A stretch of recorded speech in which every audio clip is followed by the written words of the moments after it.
Assalamualaikum. This is our lecture number 9 on linguistics MCQs. So let's begin. What is the language that is used as a means of communication between speakers of different languages? दो speakers different languages हैं उनकी आपस में communication कर रहे हैं तो उसको हम क्या बोलेंगे? That is lingua franca. For example Punjabi and Sindhi speakers both can not understand one's language, तो वो उर्दू आपस में बोले, that is a lingua franca. अगर स्पेनिश एंड इटालियन है, दोनों एक दूसरे की लैंग्वेज समझ नहीं आ रही तो वो इंग्लिश बोल रहे हैं, तो उनकी इंग्लिश जो हो वो लिंगुआ फ्रेंका हो जाएगी. What is the study of the rules for combining words and phrases to form sentences? ये प्रीवियसली हमने भी डिस्कस किया था. any MCQs that comes to rules of combining words, phrases or sentences, तो वो हमारा ऑप्शन होगा syntax. So C option is the correct option. What is the term for the smallest unit of meaning in language? Smallest unit जो है meaning का language में उसको हम क्या बोलते हैं? That is morpheme. अगर आपसे MCQ पूछे कि what is the term for the smallest unit of sound in language, smallest unit of sound जो है वो फोनीम है और smallest unit of meaning in language जो है वो मॉर्फीम है.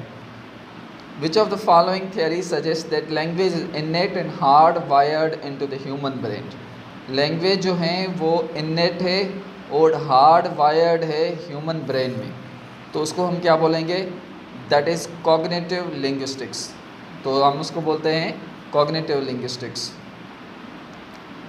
विच theory posits that language is learn through reinforcement and conditioning and that is shaped by the environment.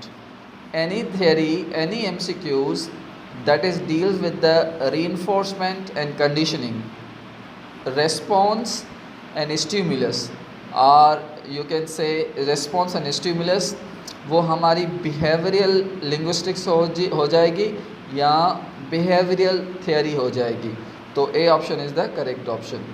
Which theory focuses on the study of the mental processes that underlie the production, comprehension and acquisition of language.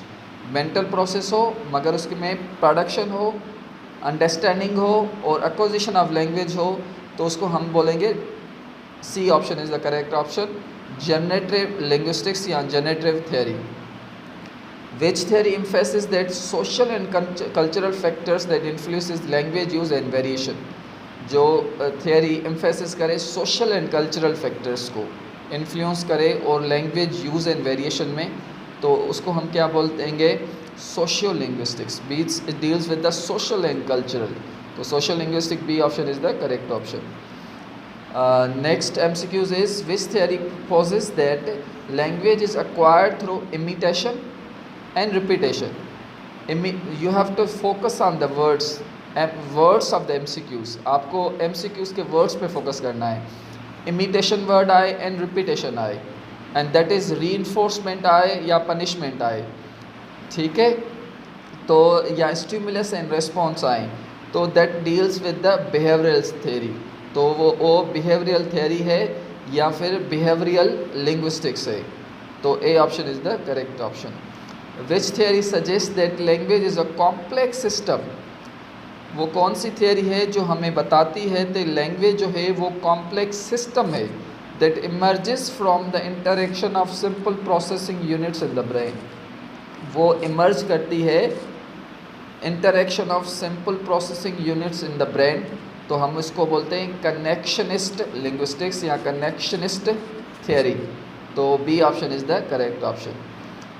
Our next MCQs is who proposed the theory of universal grammar? UG. This is the famous theory.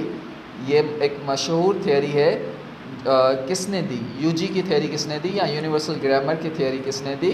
तो Noam Chomsky ने universal grammar की theory दी थी. Next MCQs ये भी पूछा जा सकता है कि सोशो कल्चरल थियरी किसने दी?